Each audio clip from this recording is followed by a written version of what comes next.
Good afternoon, and welcome back to Asgard, and welcome back to Crackpack. So, today we are going to be continuing with ores and increasing our ore output and the like. Over here, one feature that I want to add to this is going to require a fair amount of materials, diamonds and the like. And so that's what I want to work towards. That's why we did void miners last episode. And this episode and probably next episode as well, we're going to be working on a very large scale build, which is going to be a frame quarry. Like I mentioned a few episodes back, I mentioned that I wanted to get one of those up and running, and that's what we're going to be working on. So let's go ahead and get to it. And like I said, this is probably going to be 2 episodes that we'll be working on this, and then the following episode, hopefully get that area worked on and set up. So let's go ahead, and we're going to make ourselves. Do I not have any patterns? No, let me make some of those because we're going to need them. And so what I want to do is I want to go ahead and automate frame blocks from Funky Locomotion. We are going to need Invard nuggets. Let me go ahead and encode that, and we'll go ahead and grab a few of those, and we'll go ahead and teach it how to make frame blocks as well. Of course, Invar and stuff, we've already got that automated, so that's not really a major issue. And then I also want to go ahead and there's a couple of other things that I want. I want frame pushers. I want to go ahead and automate that. These are a little bit more expensive. We're going to need Enderium nuggets. And can we only use hardened? No, we can use basic for this. So let me teach it. I wanted to make it with basic machine frames. There's really no reason for us to go into hardened for that. So I've got one crafting right now. And there we go. There's our frame pusher. And I think that's it. I mean, I don't think, for what we're going to build, I don't think we're going to need frame pullers or sliders or boosters or any of that. So I think that's pretty well got us sorted. So let's go ahead and order a few things. First up, I'm going to need 2 frame pushers. I think that's going to be plenty. And then I'm also going to want, let's go ahead, we'll just order 100 frames. That's fine. There we go. There's 104 of them. And let's go ahead on into the deep dark, and I'll meet you guys over there. And actually, one thing that I forgot to grab was like an angel block. We're going to want one of those to get us up and going. And actually, now that I think about it, we've never been to the deep dark in this pack. So I'll show you. I totally forgot about that. I apologize. The portal to the deep dark is just unstable ingots, quadruple compressed cobblestone, and quintuple compressed cobblestone. So not terribly expensive. And of course, whenever you spawn in, you're going to be at the top of the world. And so you're going to want to dig down. And you got to be careful because there is some evil being in the darkness that, of course, will damage you if you're not careful.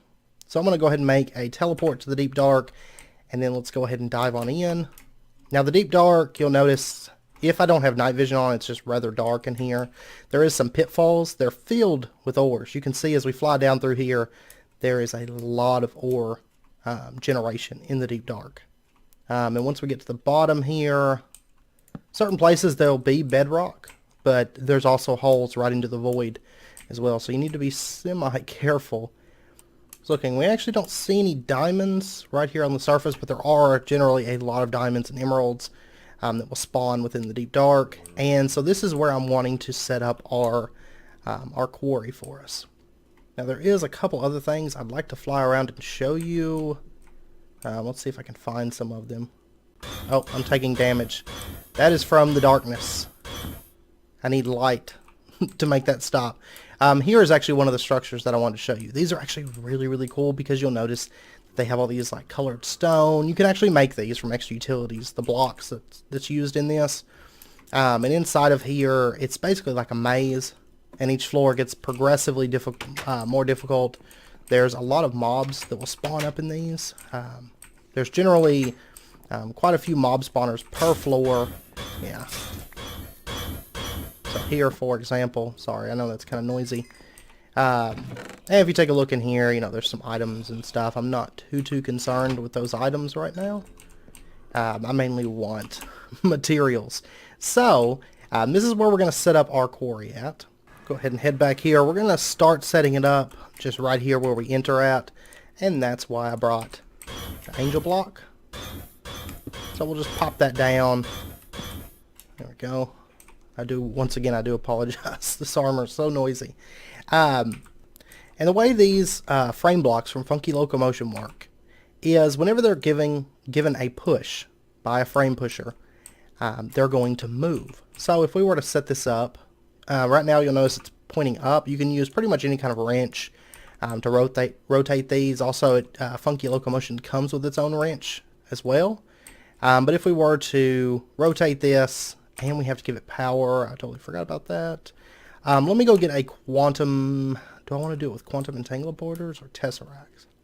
We're going to do it with quantum entangleporters. So let me go craft one of those up really quick, and I will be right back. Alright, so what we'll do is we'll give this a little bit of power, and I guess we'll connect it to this frequency. I don't know, I think this one receives power and everything. We'll have to double check. We're going to say you're going to output energy, and we'll go ahead and turn auto eject on. And then we're going to say that you can also input items, because we're going to use the same thing for our item input from the quarry. So basically, whenever this thing receives any kind of redstone signal, this frame pusher, it's going to push attached frame blocks, just like that. And if I was to add another one, you'll notice that one gets pushed. Now, in addition, anything that connects to these frame blocks is going to get pushed as well. However, if something is there that would stop the frames, we added another frame to that, it's not going to get pushed. So you do want the front cleared. We're going to sort that once we get the quarry all set up and everything. So basically what I want, we have a lot of power right now. So power is not really a concern. We're going to set up a quarry using these frames that kind of moves through the deep dark, and anything that gets in front of it, it's going to rip it up, tear it down, because we don't want anything to get in front of this and to stop it from running.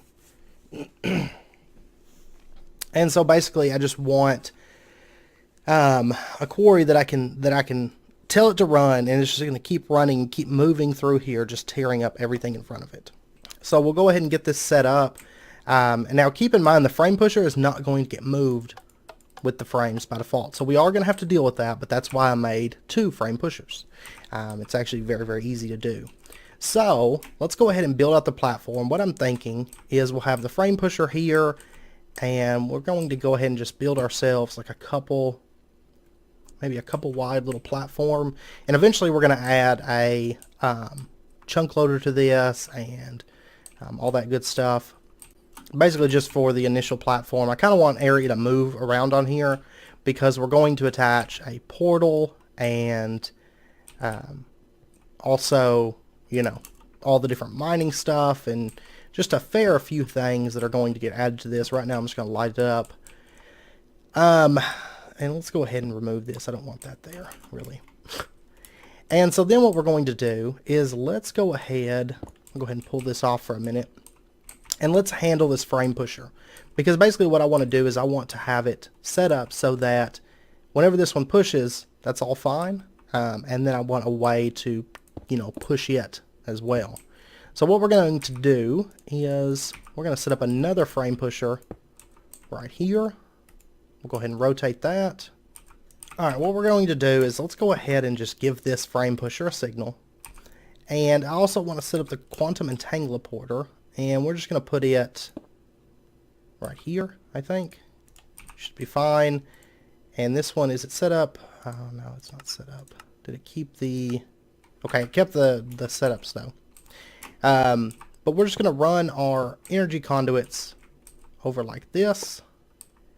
And then we're going to go ahead and just... We're going to have to link all this up. So, we're going to do something like that. Basically, this handles all of our energy and our frame pushers and all of that. So right now, this has a signal. I wonder why it's not filling up with power. It's very strange. Anyways, if we were to give this one a signal, it's going to move everything forward. I forgot to actually set up the lever, but if we gave this one a signal, it would push this frame pusher forward, which is what we want to happen. So if I was to give this one a signal now, you'll notice that it moves it all forward, and this frame pusher keeps up. So, I mean, this isn't the exact way we're going to have it set up. It's just an idea to show you guys how it works. So what I want to do is I want to set up insulated redstone conduit, and we'll just kind of run this back through. We'll say that you can insert. And so now if I was to set up a lever here, per se, there we go. It starts moving forward. And so that's basically how, we're going to set up the frame pushers and stuff. We're not going to actually use a lever. Basically what we're going to do is we're going to have it set up so that if it's running, if it's getting items and all that good stuff, it's not going to, move forward. And then once it finishes running, then it'll say, okay, we're done running, go ahead and move. And it's going to, push forward and everything. So that's basically how to use the frame blocks and the frame pushers. Now for the actual quarry part of it, what we want digging, let's take a look here. I did go ahead and trim this down. We're just going to do one line for now until we set up the portal and everything. I changed my mind. But anyways, let's go ahead. I'm going to remove this torch and this torch for now. And I think the block that we're going to use to actually do the mining is going to be the Ender Quarry from Extra Utilities, which is great because this block will allow us to, probably should put down some torches. It will allow us to mine a rather large area and very, very cheaply using just this Ender Quarry and some fences. So what we're going to do is we're going to set up our Ender Quarry like right, we can pretty much set it wherever on here. So I think I'm going to set it like right here. And then what I want to do is I want to just add fences just like this. Because the Ender Quarry is going to, it can use those Ender markers. It can use the Ender markers and that's fine, but it can also use fences.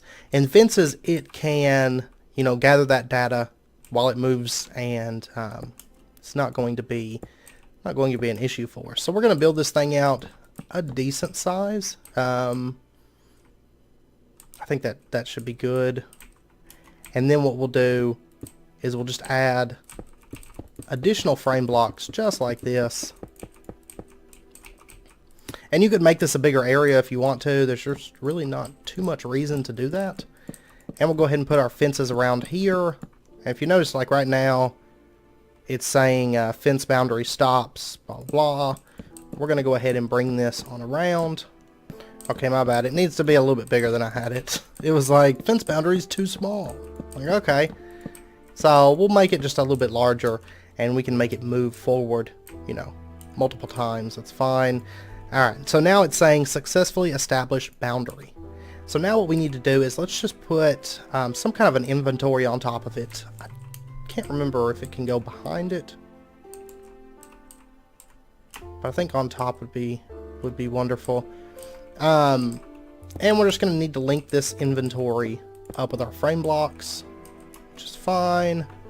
And then what we're going to do is let's give this thing power. And we're going to do so with the quantum entangler. Just like that. And let's go ahead and bring this out so we have a little bit more working room. So now it's working. You'll notice that it's grabbing things for us. The power just wasn't sorted. So anyway, it's grabbing all these items, and it's going to leave behind dirt blocks. So you'll notice that it's dug down here, it's dug down there. And in a second, we should see a third bit of dirt show up. Whenever there it goes. So now it's digging in that third area. And it's going to go ahead and dig all the way down. Now we can make this thing faster. Basically, if you take a look here. So in here, there's a fair few upgrades. But you'll notice that the power multiplier changes based on what you do with it. We'll likely go with a Silk Touch upgrade. Because it's actually very, very good for increasing the amount of diamonds and stuff that you get. There's also speed upgrades, which we will also go with to speed this thing up a bit, probably the ×3 with the power multiplier. of a ×2. It'll speed everything up. Because right now, I mean, it runs at a fairly decent rate, especially for being a passive quarry operation. But of course, it never hurts to be faster, right? So anyway, that stuff's all running. That's all good. And then, of course, we can pump the items out and say, you know, you get inserted into here, and we can have the items get pulled out from this. Now, this will still need speed upgrades and stuff, but you do need some kind of an inventory above it. We could also do this with ender chests, but this quantum entangleporter already links up to my ore processing system, so I'd rather just go ahead and do it with that. I think it would be even better just to have everything sorted and ran through that. And so basically what's going to happen is it's going to keep quarrying until this entire area is done, and then it's going to stop. And so what we want it to do is we're going to want it to, whenever it stops running, we're going to want it to move forward and continue mining in a new area. Alright, I went ahead and made a few of these upgrade bases. And so what I want to do is let's go ahead and get a few things like the world hole upgrade. But I think it can be any trash can. We'll go ahead and get one of these, because basically that's going to not put down the dirt block. Because I like to see the quarry, see where the quarries ran, and you know, see all the damage that it's done. And then let's go ahead and go for, oh yeah, we're going to need efficiency 1 picks, that's fine. And then efficiency 5, that's for the diamond. Efficiency 3, okay, that's not really a problem because I can get all that stuff with the enchanter. So give me just a minute, I'm going to get a speed upgrade. Now the pump upgrade, what it does is it's going to pump up water or any kind of liquid. I'm not terribly concerned about that in the end, or in the deep dark. And the silk touch quarry takes silk touch 1. I can also get that. But for right now, I just want to focus on the speed aspect of it. So give me just a moment. Let me go get that stuff together for the speed upgrades. Alright, so let's go ahead and configure this quarry. And what I'm thinking is we will, where do we want to attach this stuff at? Probably the bottom, I should think. And we'll add our speed upgrade to that. And so now you'll notice that it's grabbing items much faster. It does increase the power or the speed of it by a lot. And then there's also the world hole upgrade. So let's see. I wonder if I put it here if it would dig it up. I'm not entirely sure, to be honest. Maybe not. Because if not, then I could just, you know, bring these around and have it plugged up. So you'll notice right there it did a world hole. And basically what it's done is it's dug into the earth here. And so we can kind of fly down and see what all's down here. There we go. It's probably, honestly right now, it's probably waiting for inventory space in the chests. So we're going to have to get some speed conduit speed upgrades. And there's bedrock, yeah. So, yeah, this thing is working wonderfully too. Let me go get some item conduit speed upgrades, and we'll get this running just a bit quicker. Okay, it is running a bit quicker now, but it's still so fast. I'm gonna have to sort that out, and we'll change something out. But you'll notice that, I mean, it does go through this stuff rather quickly. It could be faster, of course, if... Yep, it dug up the world upgrade. Oh, man. Okay, well, there's my frame blocks. Okay, I'll have to get that sorted. I'll have to get it on the back here. But yeah, I didn't like the way I had it set up, so I think this will work better. If we take a look here, yeah, it can quarry right here. And then that leaves this side here open for speed upgrade. So, there we go, it's scanning and it's getting things and whatnot. I mean, I think pretty much every side, I could do wireless energy to this. That's an option, I guess. And we could fit in another upgrade then. But basically, I'm going to have one side with a frame block. I'm going to have two sides with fences to get this set up. And then one side is the output. So that really only leaves space for one, possibly two upgrades. Silk Touch is really not that important, though, if I'm being totally honest, because this thing will get enough materials that's not really going to be a concern. Yeah, Quarry is finished. I'll probably expand it out that way, maybe, and it'll be kind of lopsided looking, but I think it'll be fine. It'll work. And now if we pull, of course, that lever, it's going to shift everything forward. Alright, let's shift this forward. I changed up a couple things here, but we've still got a bit of work to do next episode, actually getting the logistics set up. But I went ahead and I ran the power over wirelessly with Draconic Evolution. So, oh, you know what? I forgot to... Let's do mode change with this. There we go. It's going to input. And so this should receive power now, I should think. But you'll notice it still says Quarry is finished. We're going to have to set up a system that basically replaces the Quarry. Why is it not? Actually, this Draconic Evolution may not work with it. Yeah, because it's not wanting to... Okay. Yeah, so we're going to have to... We'll do a different kind of wireless energy transfer, I think. Because it seems like these reset whenever it moves forward. So if I was to say, move this a couple blocks. Yeah, see, the Draconic Evolution stuff loses its bindings. So... we'll have to change that up. I'll use a different kind of wireless transfer. That's fine. Yeah. But I imagine one of them should work. So I got to do some testing on that end to sort what I want to do. And next episode, we're going to handle a lot of the logistics of the setup. I know that this will need to be moved. And we'll do something like this instead. So that way this area here is free.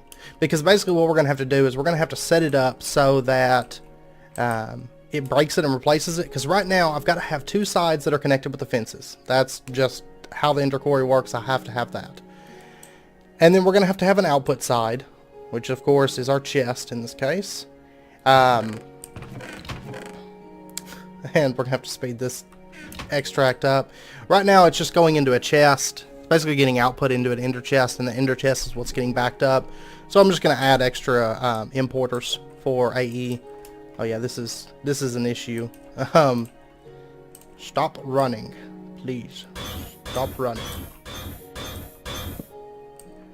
It's not like I'm losing those items. It's just going back into the AE system. I've got plenty of frame blocks. Basically we're going to have to set it up so that, you know, it resets the quarry itself every time that it moves. So we're going to set that up next episode to have it break and replace it. And then we're also going to handle the logistics, the redstone, stuff like that. Instead of having this lever here, we're going to have it set up so that basically whenever it moves forward, it's going to, you know, send a signal. It's going to move the pushers. Then it's going to break and replace the Ender Quarry. And then it's going to, of course, the Ender Quarry will kick back on and start running. So we'll have to do some kind of different wireless energy transfer. This might, I'll have to check, this might actually run right into the output, right into the quantum entangler. So I'm going to do some playing around and see how I want to set it up. Basically, we're going to have at minimum 3 sides dedicated to just the frame blocks and the fences. So half the sides are automatically gone. Now I know that there's ways to actually expand the number of sides if we go into Thaumcraft a little bit. So I got to figure out kind of how I want to do that. But I think having the Ender Quarry set up to a frame miner like this could be very, very efficient, because you can already see how fast it quarries. And like I said, I already tried the RF Tools builder. That doesn't work. So we're going to get this up and going and whatnot. So next episode we'll do a bit more of the logistics and everything. Like I said, this will take a couple episodes to get it all set up, but mainly at this point, it's mainly getting the redstone and stuff, and then we'll throw it in a portal, and all will be good in the world at that point. We're also going to have to set up a way to clear the front of it, but what we're going to do is just use block breakers along the front and have those breaking any blocks that it comes in contact with. You don't have to worry too much about liquids here. You mainly just have to worry about blocks hanging down, stuff like that, and these pillars. So that's the main thing to, that you have to take into account and be concerned about. Also, if you didn't know, you can right-click a side with a hammer or a wrench or anything, and basically that side's not going to connect to things. So, if blocks touch this, it's not just going to stick to it or anything. It's going to basically not allow those blocks to be moved alongside of it. So, but anyways, I'm going to end out this episode here. Like I said, next episode we'll get into the logistics and everything a bit more and get this thing finalized, hopefully. So, and I'll get all this sorted and figure out how I want to plug all this up. So, but anyways, I hope you guys enjoyed it. And if you did, as always, be sure and hit that like button and go ahead and subscribe if you're not already for more daily videos. And I hope you guys join me for next time. So until then, as always, do take care and stay safe, and I will see you then.